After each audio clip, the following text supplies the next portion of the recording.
How much can you borrow with an FHA loan? Watch this video and give me a call. Hey, this is Chris Trapani, the Mortgage Pro. You know, people ask me all the time with an FHA loan, Chris, how much loan can I qualify for?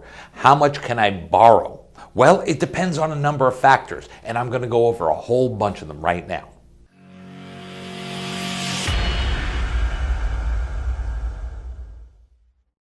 Okay, we're going to start with debt to income ratio. Here's how it works. There's two debt to income ratios that we have to worry about with an FHA loan. The first one is the payment. We call it the front end. It's the first one. So the payment can be no more than 47% of your total income. So for even number purposes and just to make it a little easier to calculate, let's say you make $10,000 a month. That means that 47% up to $4,700 can be a house payment. Now we have a back-end ratio. That's also the total house payment. And when I say total house payment, what I'm referring to here is principal, interest, taxes, insurance, and if you're in a condominium or an association, you pay an association fee, that has to be included too. 47%, now we're going to look at the back end. Take that 47%, that full payment that you have, and now we're going to add on your car payments, student loans, credit cards, child support, alimony, any of these type of things. That, as a total, can't be more than 57% of your total income. All right, now we need to calculate your income. Everything we're going to talk about is before taxes are taken out when it comes to a job. There's a few tricks and a few tips we're going to talk about with other things for perhaps tax-free income.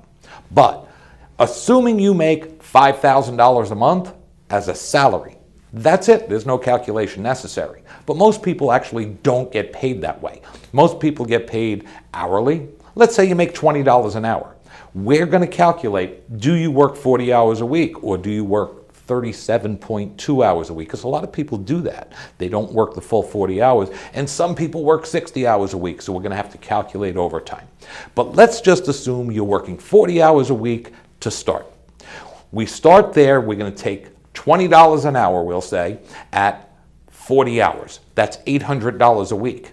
Now, a lot of people are going to say 800 times 4 paychecks a month. It actually does not work that way, because 4 times a year, you're actually going to get an extra paycheck. So here's how it's going to work. You're going to take that $800, multiply it by 52 weeks, and divide it by 12, and that's the actual income. So we're going to show you some formulas, and we're going to work with that. But I'm going to teach you a little trick here that nobody seems to know.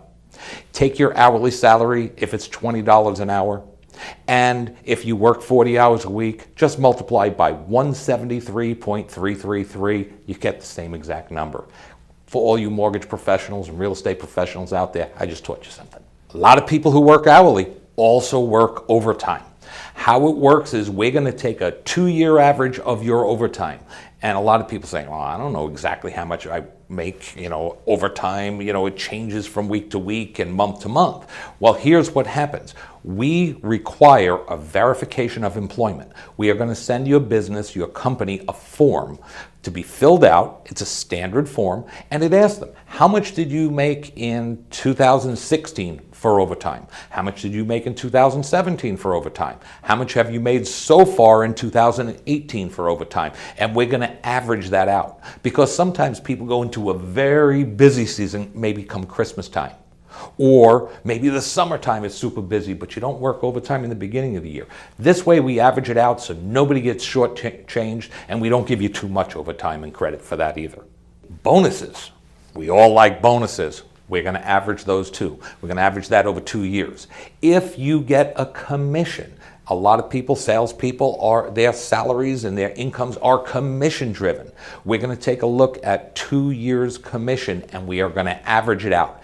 That's how we're going to figure out the gross. Now, that's how we figure out your income. It's the same exact thing for your spouse.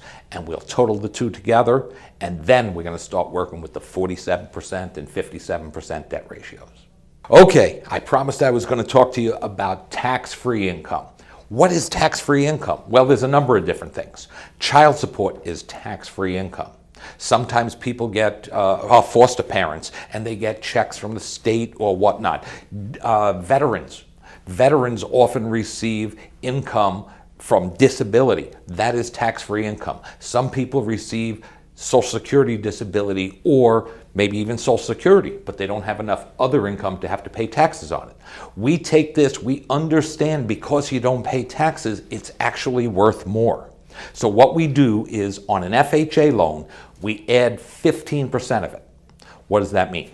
If you get $1,000 a month tax-free, I get to add 15%. It looks like $1,150. We're going to add that to your income.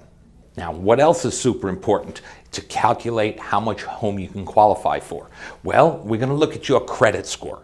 Why your credit score? Well, if you have over a 580 FICO score, we're usually going to be able to go up to that 57% debt ratio and 47% front end. Sometimes it requires a 620. It all depends on how well you've taken care of your credit or not. Now, if you are below a 580 FICO score, we're going to be looking at a much lower debt ratio. If we can't get a standard approval by going to Fannie Mae and Freddie Mac's website, we're looking at a 41 or 43% debt ratio, depending on the circumstance. So we have to look at these things as a whole. Don't give up. If your credit score is low, we could work with that. We'll figure that out. We'll get you over the top to help you fire your landlord. But we have to work within the confines of the government requirement that FHA puts on us. Now, what is the payment? Well, we have to calculate it based on today's interest rate. The interest rate changes daily. It goes up a fraction or goes down a fraction. It changes daily. We have to look at your property taxes based on the purchase price. We have to look at your total payment. How much is the homeowner's insurance? PMI, mortgage insurance. We have to pay on an FHA loan. It's actually MIP. We have to include those things in the payment so we can figure it out. Now, it sounds like a really simple thing to do. It doesn't take long. All we need is a few documents from you. You can go to christhemortgagepro.com, fill out the application. It takes you 5 to 10 minutes, and I'll figure it out exactly. Right now, I'm giving you this video so you have an estimate. But we have to end the guessing, start the knowing, so we can fire your landlord. Sometimes people are just a little short on income and they say, what do I do? Do I have to really downgrade my house that much? Well, what about a non-occupying co-borrower? What's that? Well, maybe your brother, sister, cousin Charlie, mom, dad, they have good income with not a lot of debt. And what we do is we add their income onto yours. Now, we obviously have to add their debts too. They are just as legally responsible as you are for the loan. But very often it can help you go over the top and buy your own home.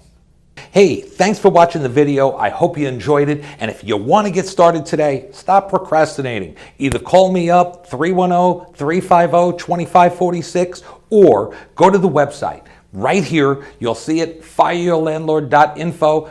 Click on the Apply Now button. We'll get you started. We're going to fire your landlord.